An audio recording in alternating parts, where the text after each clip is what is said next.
My name is Russell Earl. I'm a visual effects supervisor for Industrial Light and Magic, and most recently I completed work on Captain America: The Winter Soldier. When I read the initial script, the movie wasn't as big as it became. I think as everyone got comfortable with the script and the story unfolded, they started doing the previs and moving along, everything got bigger and bigger and bigger.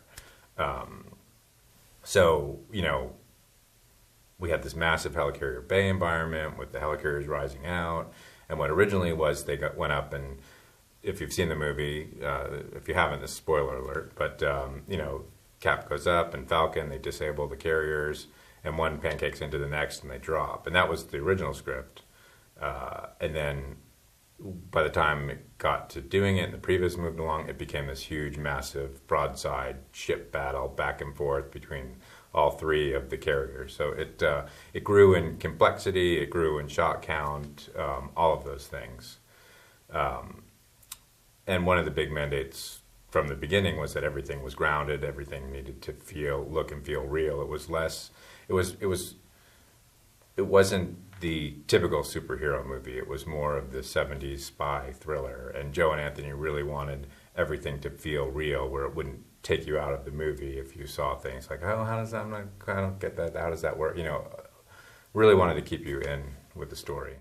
I think one of the big things for us was just the sheer complexity of the shots. I mean, the carriers themselves were like 1,400 feet, and in some of these battle shots, we'd have 3 carriers. We would see, our CG environment around them, and then we were destroying them. So, which was a huge amount of pyro involved, and rigid body simulations, ripping the ships apart, particle work.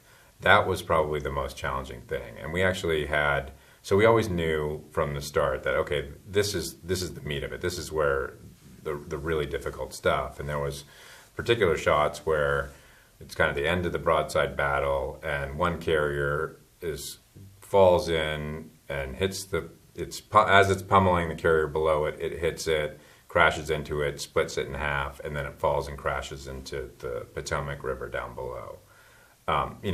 If you had 1 or 2 of those shots, they'd be huge shots, but this was like a whole series, half a dozen really complex shots. I think it was sheer number of, in some of those instances, the artists were only able to load 1 carrier at a time just due to the sheer amount of geometry and detail.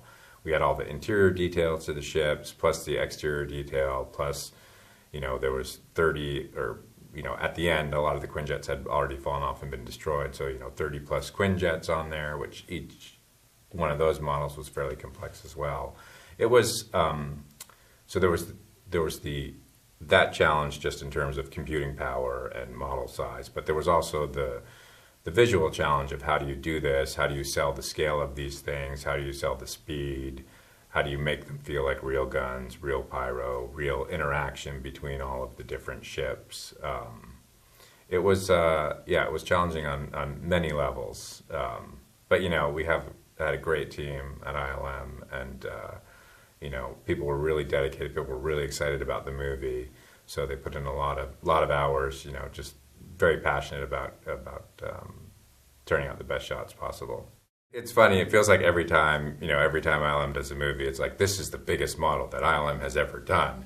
And Bruce Holcomer Model Soup, they were big models. I mean, some of the machines, I think the most RAM we have on a machine is 96 gigs of RAM, and those machines could only load 1 carrier at a time, and to do the creature destruction work, the rigid body stuff. So, yes, the carrier was very complex. I think what added to it was that you didn't just have 1 of these, you had 3 of these. And then you didn't have 3, then you had the entire environment of the Triskelion building, or the Triskelion building and the helicarrier bay that the carriers were built in. There was just so, it was just a very rich environment. And, again, just trying to make it feel real. And a lot of times it's just getting that level of detail in there to sell it. And because we had wide shots, but we had extreme close-ups on things. Anytime you see the carriers in the movie, it's all computer generated. At one point we had a very small set piece where